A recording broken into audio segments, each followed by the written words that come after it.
Olá, seres vivos! Em meio à ampla indústria do mercado de games, existem muitos jogos que marcam por serem projetos incríveis. E isso é uma coisa que pode ser tanto o resultado de uma desenvolvedora indie quanto de uma empresa mais renomada. Afinal, não é o tamanho de uma empresa que define a qualidade de um jogo, pois existem tanto projetos ruins desenvolvidos por empresas grandes quanto por empresas indies. Só que por mais que projetos ruins sejam bem comuns, independentemente da empresa que o esteja desenvolvendo, é sensato dizer que geralmente isso acontece uma, duas ou até 3 vezes. Às vezes até mais. Porém hoje eu irei falar um pouco sobre uma empresa que deixou seu marco na história por ostentar dos títulos mais estranhos e bizarros que já foram produzidos no mundo dos videogames. E eu estou falando de uma empresa chamada Phoenix Games, uma obscura empresa produtora de jogos que hoje em dia é bem desconhecida, mas que marcou a era do PS2 com lançamentos bem intrigantes, para dizer o mínimo, se tornando assim a empresa mais infame da história. E é sobre ela que eu vou falar hoje.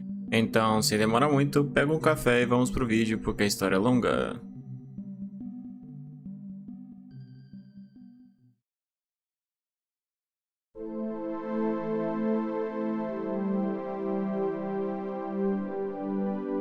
Vamos começar contextualizando o surgimento da Phoenix Games na indústria de jogos. E para fazer isso precisaremos voltar um pouco no tempo, mais especificamente no ano de 2003. Só que entender sobre a origem dessa empresa é uma tarefa consideravelmente complicada, pois é relativamente difícil de se obter informações concretas relacionadas a ela na internet. Se especula que ela seja uma empresa de origem inglesa, holandesa ou alemã, e tenha surgido por volta do ano 2000, sendo composta de 6 pessoas e que trabalhou muitos de seus projetos em colaboração de uma empresa de animação alemã conhecida como Jingle Pictures. Sendo que foi justamente essa empresa quem se tornou responsável pelos piores títulos já publicados pela Phoenix Games. Isso porque grande parte de seus jogos eram adaptações feitas a partir das animações da Jingle Pictures, o que por sua vez tinha produções tão boas quanto da própria Phoenix Games. Então já dá para imaginar o resultado disso.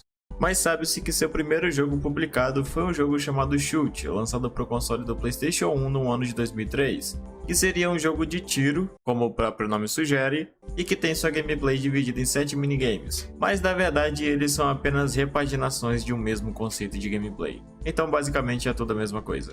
Apesar de ser amplamente desconhecida, a Phoenix Games começou a ganhar cada vez uma maior notoriedade devido à qualidade de seus jogos, ou melhor dizendo, a ausência delas. Desde seus primeiros lançamentos, sempre foi possível observar o fato dos jogos da Phoenix Games serem ruins em quase todos os aspectos. E por ser uma coisa recorrente, era como se isso fosse realmente um resultado intencional, o que quando paramos para olhar parece realmente ser o caso. Isso porque uma das principais características da empresa era o fato de que, além de se autodenominar como uma empresa especializada em marketing e publicação de jogos de baixo esforço e com preços acessíveis, ela priorizava principalmente um curto prazo de desenvolvimento de seus jogos para que fossem lançados rapidamente. Então, olhando para os seus projetos, a princípio pode até parecer que eles só são ruins por serem de baixo orçamento, mas na verdade o motivo da qualidade lamentável de seus jogos era por conta dos mesmos serem produzidos em massa, o que por sua vez resultava em jogos horríveis que em suma eram feitos copiando outros títulos populares da época sem a devida licença.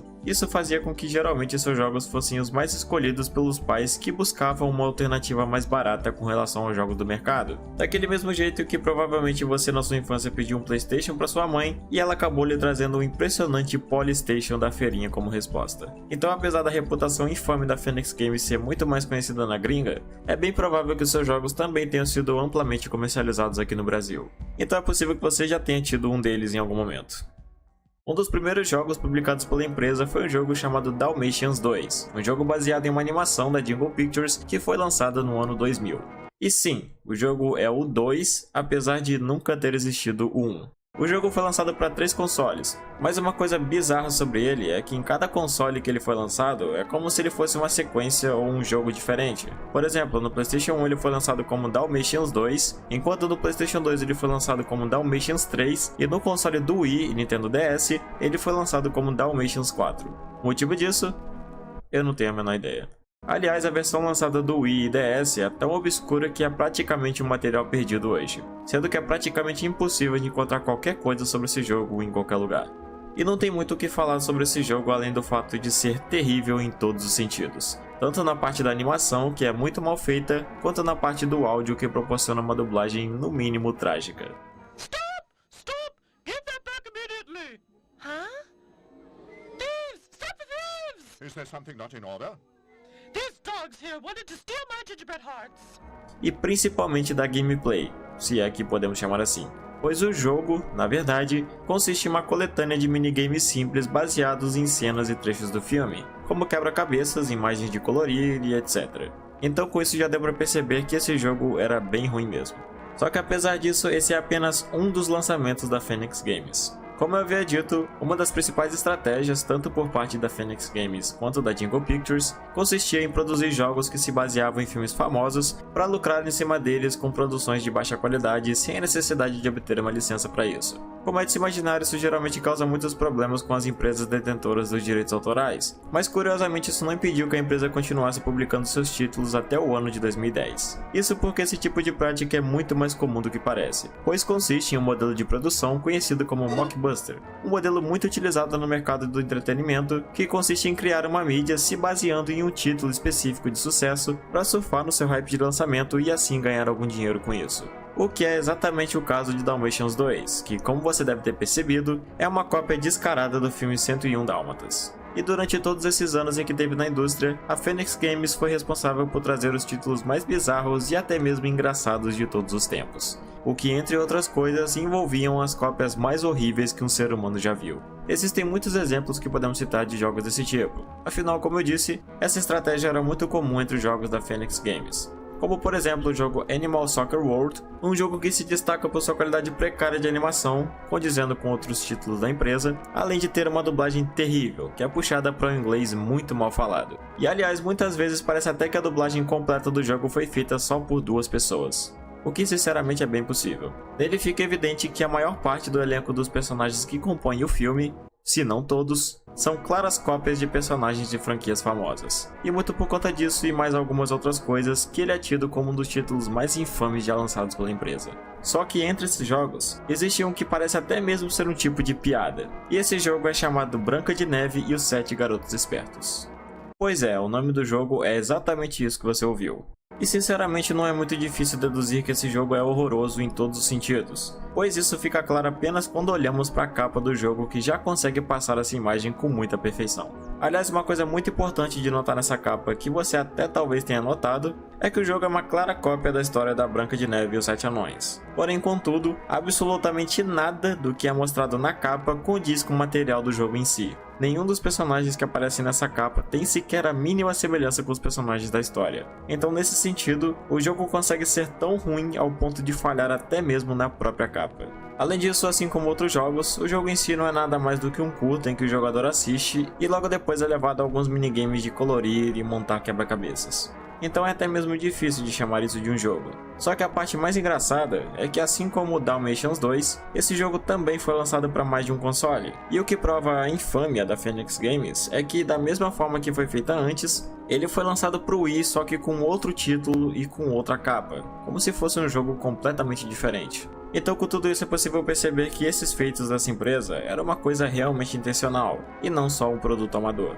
Até porque eles mesmos se diziam como uma empresa especializada em jogos de baixo esforço e produzidos em massa, mas na verdade quase não havia nenhum esforço na produção desses jogos, pois principalmente esses baseados em animações da Jingle Pictures eram apenas réplicas de seus curtas com alguns simples minigames adicionados. E mesmo em se tratando de jogos de própria autoria, que não se copiavam de algum filme, a qualidade era sempre a mesma em todos eles, sendo jogos com conceitos genéricos, mal feitos e mal otimizados. Aliás, a critério de curiosidade, foi justamente a partir de uma das animações da Jingle Pictures que surgiu aquele meme iê do dinossauro que ficou muito famoso na internet.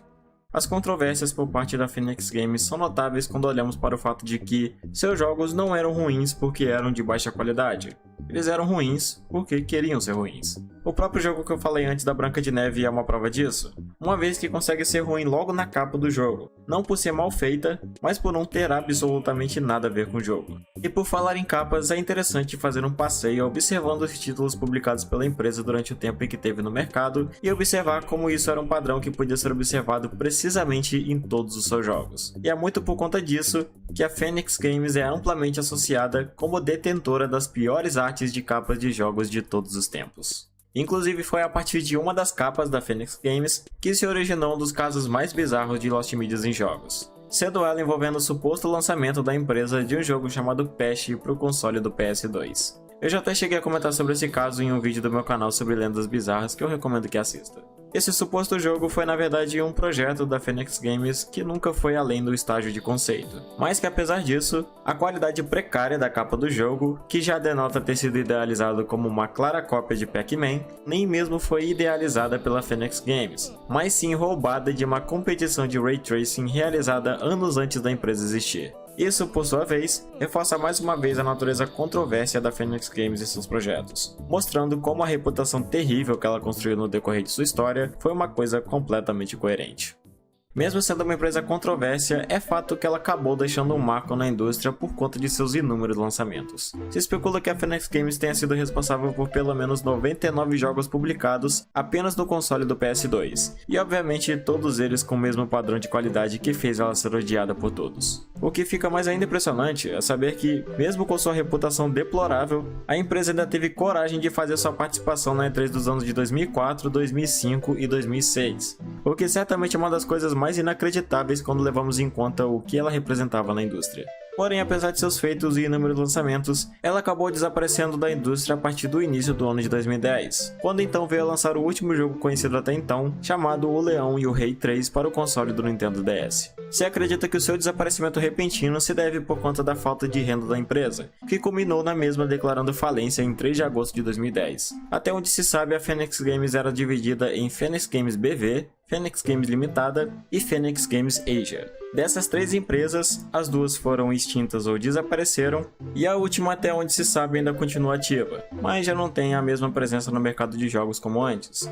Então é sensato dizer que ela é uma empresa que oficialmente já não existe mais. Hoje em dia, a Phoenix Games é tida como uma das, se não a empresa de jogos mais odiada e infame de todos os tempos. Sua trajetória durante os anos em que esteve ativa foi o que rendeu alguns dos projetos mais absurdos que o mercado já viu. E mesmo que durante o seu tempo no mercado ela tenha publicado os piores e mais bizarros títulos, a história dessa empresa é uma coisa que inegavelmente desperta bastante curiosidade. Pois hoje isso é um legado do passado que registra o que foi a empresa de jogos mais infame da história.